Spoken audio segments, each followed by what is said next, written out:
Hello everyone, welcome to Study with Palak, your one-stop solution for all queries and doubts regarding JKPSC lecture post of zoology. So due to some reasons, I was not able to upload videos from the last 3 to 4 days. So sorry for that. Now I'll try to upload videos regularly. Okay, so please keep updated, like and subscribe for further videos and updates okay so जो आज का हमारा topic रहेगा it will be composite fish culture okay तो composite fish culture basically क्या होता है it is also known as polyculture और mixed farming composite fish culture को हम पॉलीकल्चर भी कहते हैं और इसको मिक्स्ड फार्मिंग भी कहते हैं या मिक्स्ड फिश कल्चर भी कह सकते हो आप ठीक है ये एक ऐसी फार्मिंग टेक्निक है जिसमें आप मल्टीपल फिशेस को एक साथ एक ही पॉन्ड के अंदर एक ही वाटर बॉडी के अंदर ग्रो करवाते हो रेस करवाते हो ठीक है कंपोजिट फिश कल्चर या पॉलीकल्चर एक ऐसी टेक्निक है एक ऐसा फिश फार्मिंग टेक्निक है जिसमें आप एक ही पॉन्ड के अंदर मल्टीपल फिश स्पीशीज को साइंटिफिकली सिलेक्ट करके ग्रो किया जाता है ठीक है ये मेथड जो है ये एक एफिशिएंट मेथड है जिसमें आप रिसोर्सेज को प्रॉपरली यूटिलाइज कर रहे हो हाई फिश प्रोडक्शन आपको मिलेगी ठीक है बट आप ऐसे स्पीशीज को सेलेक्ट करोगे जो कि एक दूसरे के साथ फूड के लिए compete नहीं करेंगी समझ आ रही है मेरी बात सो कंपोजिट फिश कल्चर में आप क्या करते हो आप एक ऐसे स्पीशीज को सेलेक्ट करते हो जो कि एक दूसरे के साथ compete नहीं करेंगी for resources they will not compete with each other for resources okay and in species की जो फीडिंग हैबिट्स होंगी वो डिफरेंट होंगी इन स्पीशीज की जो फीडिंग हैबिट्स होंगी वो डिफरेंट होनी चाहिए और वो ऑक्युपाई करेंगे different ecological zones within the pond ठीक है मतलब कि आप ऐसे फिशेस को सेलेक्ट करोगे जो कुछ फिशेस जो सरफेस पे रहेंगी कुछ जो mid of the water body में होंगी और कुछ फिशेस जो कि वाटर बॉडी के बॉटम पे होंगी ताकि वो एक दूसरे के साथ रिसोर्सेज के लिए स्पेस के लिए फूड के लिए compete ना करें और एक दूसरे को हार्म ना करें ठीक है तभी तो आपको ज्यादा से ज्यादा प्रोडक्शन मिलेगी इंक्रीज प्रोडक्शन मिलेगी आपको ठीक है आपकी यील्ड इंक्रीज हो रही है ठीक है रिसोर्सेज का बेटर यूज कर पा रहे हो आप स्पेस का बेटर यूज कर पा रहे हो ठीक है कम स्पेस में आप ज्यादा प्रोडक्शन करवा पा रहे हो ठीक है तो इसे आप कहते हो composite fish culture and that fishes should be compatible वो फिशेस जो है वो कंपैटिबल होनी चाहिए वो नॉन कंपीटिंग होनी चाहिए ठीक है तो इसका मेन आइडिया यही है कि आप रिसोर्सेज को प्रॉपर तरीके से यूटिलाइज करो मैक्सिमम यूटिलाइज करो रिसोर्सेज का फिश की प्रोडक्शन को ओवरऑल इंक्रीज करो ठीक है और आप ऐसे फिशेस को सेलेक्ट करोगे जिनकी फीडिंग हैबिट्स अलग होंगे और जिनका इकोलॉजिकल नीच जो है वो अलग होगा मतलब उनका अगर कुछ फिशेस ओमनीवोरस हैं तो दूसरी फिश आप कार्निवोरस या हर्बीवोरस ऐसे सिलेक्ट करोगे ठीक है तो उनका नीच जो है उनका जो रोल है उस प्लेस में उनका वो रोल डिफरेंट होना चाहिए नीच होता है उनका रोल उस इकोसिस्टम के अंदर उनका रोल क्या है उनके हैबिट्स क्या हैं ठीक है वो क्या फंक्शन परफॉर्म कर रहे हैं उस इकोसिस्टम के अंदर वो फंक्शन उनका डिफरेंट होना चाहिए नीच का मतलब होता है उनका फंक्शनल रोल तो उनका फंक्शनल रोल जो है वो उस इकोसिस्टम के अंदर उस पॉन्ड के अंदर डिफरेंट होना चाहिए तो आप ऐसे स्पीशीज को सेलेक्ट करोगे ठीक है तो अब जब आप कंपोजिट फिश कल्चर कर रहे हो तो आपकी मेथोडोलॉजी क्या रहेगी सबसे पहले तो आप पॉन्ड की सिलेक्शन करोगे जिसके अंदर आप उन फिशेस को रेस करने वाले हो ठीक है तो size and shape of the pond जो है वो डिपेंड करता है कि आप किस टाइप की फिश कल्चर कर रहे हो किस टाइप की फिशेस को रेस कर रहे हो तो size and shape of stock ponds in which fingerlings are raised to table sized fish through composite fish culture में वेरी साइज एंड शेप जो है वो वेरी कर सकता है ठीक है डिजायरेबल जो पॉन्ड का साइज हम लेते हैं वो 0.5 हेक्टर लेते हैं, एरिया हम 0.5 हेक्टर का लेते हैं। हम 5 हेक्टर से ज्यादा नहीं लेंगे, 0.5 हेक्टर हमारा मिनिमम होगा, बट 5 हेक्टर हमारा मैक्सिमम होगा। ज्यादातर हम रेक्टेंगुलर शेप का लेते हैं और डेप्थ हम 2 to 3 मीटर्स डीप तक लेते हैं। ठीक है, मिनिमम 1.5, इससे ज्यादा कम नहीं लेंगे हम। ठीक है, प्रॉपर से इम्बार्कमेंट्स होनी चाहिए, प्रॉपर इनलेट्स एंड आउटलेट्स होने चाहिए, पानी का फ्लो भी प्रॉपर होना चाहिए, और जो आप ड्रेनेज करोगे वो भी प्रॉपर होना चाहिए। तो इनलेट और आउटलेट सिस्टम प्रॉपर होना चाहिए। ठीक है, सॉइल शुड बी रिटेंटिव। ठीक है, और with an assured supply of water. ठीक है, perennial ponds with at least 1 metre water depth. जो पेरिनियल पॉन्ड्स होंगे उनकी डेप्थ एटलीस्ट 1 मीटर होनी चाहिए ड्यूरिंग पीक समर। ठीक है, और हम सीजनल पॉन्ड्स भी ले सकते हैं जिनमें मतलब 8 to 9 मंथ्स तक पानी जो है भरा रहता है। ठीक है, तो हम उन पॉन्ड्स का भी इस्तेमाल कर सकते हैं। ठीक, पेरिनियल पॉन्ड्स होते हैं जिनमें हर मतलब हर मंथ में मतलब थ्रू आउट द ईयर पानी फिल्ड रहता है, दैट आर पेरिनियल पॉन्ड्स। ठीक है, तो फिर उसके बाद हम करेंगे प्री स्टॉकिंग। मतलब अभी हमने फिशेस अपने फिंगरलिंक्स को स्टॉक नहीं किया है, उससे पहले हम पूरी प्रिपरेशन करके रखेंगे पॉन्ड की। तो प्री स्टॉकिंग ऑपरेशन में क्या होता है, ये बहुत ज्यादा इंपॉर्टेंट स्टेप है प्री स्टॉकिंग ऑपरेशन। क्यों? क्योंकि ये स्टेप डिसाइड करेगा कि आपका जो फिशेस हैं, जो आप फिशेस को कल्चर कर रहे हो, उनका सर्वाइवल रेट क्या होगा। ठीक है, उनकी ग्रोथ रेट क्या होगा, वो डिपेंड किस पे करेगा, आपके प्री स्टॉकिंग ऑपरेशंस पे। ठीक है, तो इसमें क्या करोगे, अगर तो आप पुराने पॉन्ड्स का इस्तेमाल कर रहे हो तो प्रॉपर से एम्बैंकमेंट्स को रिपेयर करोगे। ठीक है, वीड्स को रिमूव करोगे, कोई भी एक्वेटिक बायोटा, एल्गे वेल्गे वहां पे कुछ ग्रो किया हुआ है उसको रिमूव करना है।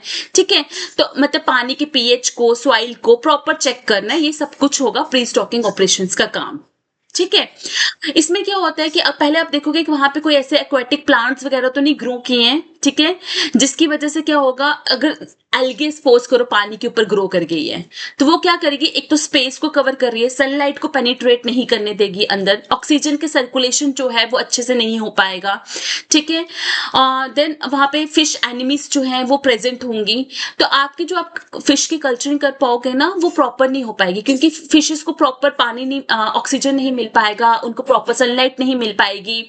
ठीक है, वहां पे फिश एनिमीज होंगे तो वो उनको डिस्ट्रॉय कर देंगी। ठीक है, तो आपको ये सब कुछ देखना है, वीड्स को क्लियर करना है। वीड्स को आप किसी भी मेथड से क्लियर कर सकते हो, पॉन्ड की डेप्थ को इंक्रीज कर दो, मैनुअल मीन से भी आप, अगर छोटे पॉन्ड्स हैं तो आप मैनुअल मीन से कर दो, mechanical means, chemical means, biological means, तो किसी मीन्स से आप किसी भी तरीके से जो है वीड्स को रिमूव कर सकते हो। अगर छोटे पॉन्ड्स है तो हम मैनुअल क्लियरेंस भी कर सकते हैं।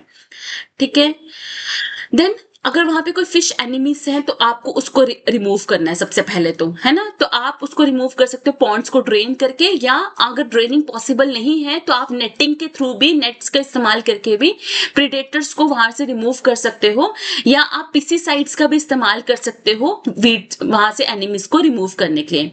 जैसे कि एक ऑर्गेनिक पाउडर है, डेरिस पाउडर, जो कि आपके लेग्यूमिनस प्लांट्स के रूट्स वगैरह से बनाया जाता है। ठीक है, उसको हम एज ए पेस्टिसाइड की तरह यूज करते हैं। ठीक है, हम केमिकल पेस्टिसाइड्स भी यूज कर सकते हैं, लाइक एल्ड्रीन, डिल्ड्रीन, एंड्रीन वगैरह। ठीक है, हम ये भी यूज कर सकते हैं। ठीक है, और बट इनके हार्मफुल इफेक्ट ज्यादा होते हैं, और या फिशेस के अंदर बायोकम्युलेट भी हो सकते हैं आपके केमिकल पेस्टिसाइड्स। तो हम लोग क्या करते हैं, ज्यादातर हम ऑर्गेनिक की तरफ यूज करते हैं, जो कि प्लांट ओरिजिन के होते हैं। ठीक है, जैसे कि आपकी डेरीज हो गया। ठीक है, और भी बहुत सारे आप लेग्यूमिनस प्लांट्स वगैरह से, उनके रूट से, उनके बाग से, उनके फ्रूट सीड्स वगैरह से आप पेस्टिसाइड पाउडर जो है वो बना सकते हो। ठीक है, वहां से एनिमीज वगैरह को रिमूव करने के लिए। ठीक है, देन कुछ ऑयल केक ऑफ महुआ जो है उसमें भी, उसको भी आप यूज किया जाता है बेसिया लैटिफिलिया जिसको बोलते हैं। उसके अंदर 4 to 6% सेपोनिया होता है, उसको आप यूज किया जाता है, मतलब पहले यूज करते थे एज अ पेस्टिसाइड की तरह यूज करते थे, एंड उसको हम एज अ ऑर्गेनिक मैटर की तरह, मैन्योर की तरह भी यूज कर सकते हैं। ठीक है, शुगर केन जैगरी भी कुछ लोग यूज करते हैं एज अ पेस्टिसाइड, मतलब वहां से एनिमीज को रिमूव करने के लिए। टैमरिंड सीड हस्क का पाउडर भी यूज किया जाता है, अनहाइड्रस अमोनिया भी यूज किया जाता है, जो कि आप एज अ फर्टिलाइजर की तरह भी यूज करते हो। देन कमर्शियल ब्लीचिंग पाउडर भी यूज किया जाता है instead of Mahua oil cake, जो कि ज्यादा इकोनॉमिकली भी आपका बेटर प्रेफरेंस माना जाता है। ठीक है, उसको भी एज आप यूज कर सकते हो वहां से एनिमीज को रिमूव करने के लिए, पॉन्ड को क्लियर करने के लिए। ठीक है, देन लाइमिंग की जाती है। लाइमिंग बेसिकली की जाती है ग्राउंड लाइमस्टोन से कैल्शियम कार्बोनेट, या स्लेट लाइन से कैल्शियम हाइड्रोक्साइड, या क्यूक लाइन से कैल्शियम ऑक्साइड से आप लाइमिंग करते हो। लाइमिंग बेसिकली क्यों की जाती है? लाइमिंग की जाती है वहां पे पानी के और सॉइल के पीएच को मेंटेन करने के लिए, प्रॉपर सैनिटेशन के लिए, मिनरलाइजेशन के लिए आप लाइमिंग करते हो। ठीक है। अंडर इंडियन कंडीशंस लाइम जो है used in stock ponds at the rate of 200 to 1000 kg per hectare per year in instalments based on soil का पीएच। ठीक है, सॉइल के पीएच को देखकर आप उस हिसाब से ही लाइमिंग करोगे, जितनी रिक्वायरमेंट होगी। ये नहीं कि इतनी करनी है तो करनी है, दिस इज नॉट, मतलब एक वो हार्ड एंड फास्ट रूल नहीं है। आप क्या करोगे, पॉन्ड्स का पीएच को देखोगे और पीएच के हिसाब से ही आप लाइमिंग करोगे। ठीक है, तो पीएच रेंज ऑफ 6.5 to 9 जो है वो आइडियल माना जाता है फॉर सॉइल वाटर इंटरेक्शंस। ठीक है, liming is essential preliminary to successful pond manuring. Fine. उसके बाद आता है फर्टिलाइजर्स, मैन्योरिंग। ठीक है, तो फर्टिलाइजर्स क्यों इंपॉर्टेंट है? फर्टिलाइजर्स इंपॉर्टेंट है पॉन्ड की नेचुरल प्रोडक्टिविटी को इंक्रीज करने के लिए, फिश की प्रोडक्शन को इंक्रीज करने के लिए। और फर्टिलाइजर्स हम यूज कर सकते हैं जैसे कि काउडंग, पिग, पोल्ट्री मैन्योर्स हम यूज कर सकते हैं, स्पॉइल्ड ऑयल केक्स हम यूज कर सकते हैं, स्पॉइल्ड कॉटन यूज कर सकते हैं, सोयाबीन मील यूज कर सकते हैं। ठीक है, सीवेज यूज कर सकते हैं। ये सब आपके ऑर्गेनिक मैन्योर्स हैं। अगर इनऑर्गेनिक मैन्योर्स यूज करने हैं तो आप नाइट्रोजन के, सोडियम के, आपके अमोनियम, ठीक है, muriate of potash, inorganic manures, ये सब आप यूज कर सकते हो फिश पॉन्ड्स के अंदर। आप इन दोनों का मिक्सचर भी यूज कर सकते हो, organic and inorganic fertilisers combination में भी यूज कर सकते हो। ठीक है, और ये क्यों है? ताकि ये आपके रिकमेंड होते हैं उन पॉन्ड्स के लिए। मिक्सिंग आप कब करते हो? उन पॉन्ड्स के लिए जिनकी सॉइल ना ही ज्यादा क्लेई है ना ही ज्यादा सैंडी है। ठीक है, तो सिलेक्शन ऑफ फर्टिलाइजर्स जो है, ठीक है, वो गवर्न की जाती है by the reaction of the soil, कि आपकी सॉइल कैसी है, एसिडिक है सॉइल, आपकी सॉइल अल्कलाइन है, क्लेई है, कैसी सॉइल है, वो आप उसके बेसिस पे फर्टिलाइजर्स की सिलेक्शन करोगे। जैसे कि एनपीके फर्टिलाइजर्स हैं, nitrogen, phosphorus and potassium. Urea है, अमोनियम सल्फेट है, ठीक है, सिंगल सुपर फॉस्फेट है, कैल्शियम अमोनियम नाइट्रेट है। तो ये सब आप जो है हम फर्टिलाइजर्स यूज करते हैं इंडियन कंडीशंस में, इंडियन सॉइल के लिए। ठीक है, organic manure has to take into account the oxygen budget of the medium. ठीक है, तो ऑर्गेनिक मैन्योर आप डिसाइड करोगे आपका मीडियम जो है, सॉइल जो है, आपका पॉन्ड जो है, उसमें ऑक्सीजन की कंसेंट्रेशन कितनी है। ऑक्सीजन की कंसेंट्रेशन के बेसिस पे ही आप मैन्योर की कंसेंट्रेशन डिसाइड करोगे, मैन्योर की क्वांटिटी डिसाइड करोगे। ठीक है, देन उसके बाद है स्टॉकिंग ऑपरेशंस। स्टॉकिंग ऑपरेशंस क्या होते हैं कि आपने फिशेस की सिलेक्शन करनी है। ठीक है, आप फिशेस की सिलेक्शन करोगे, तो आप कैसी फिशेस सिलेक्ट करनी है, this is very very important, है ना। सो ये नहीं है कि अपनी मर्जी से कोई भी फिश को आपने डाल दिया है ना पॉन्ड के अंदर, नहीं, आपने डिसाइड करना है कि कौन सी फिश इंपॉर्टेंट है, कौन सी फिश एक दूसरे के कंपैटिबल है, किस फिश की कौन सी फिश डालने से आपकी जो प्रोडक्शन है वो इंक्रीज होगी।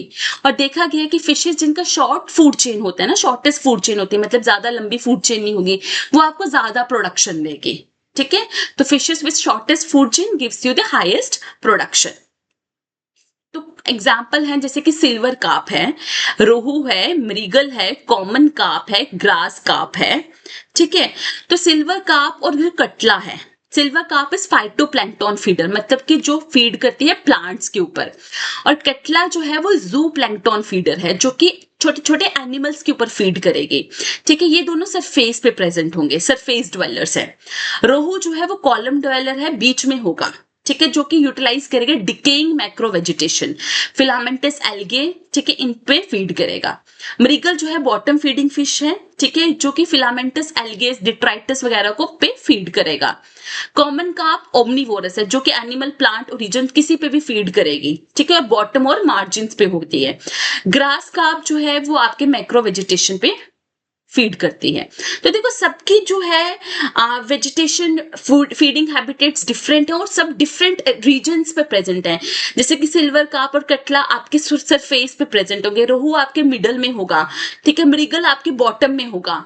ठीक है, तो ये क्या कर रहे हैं, एक अलग अलग फूड पे जो है फीड करें। जो बॉटम पे होगा वो आपका जो भी वेस्ट होगा उस पे फीड करेगा, फिलामेंटस एल्गेस वगैरह है उस पे फीड करेगा।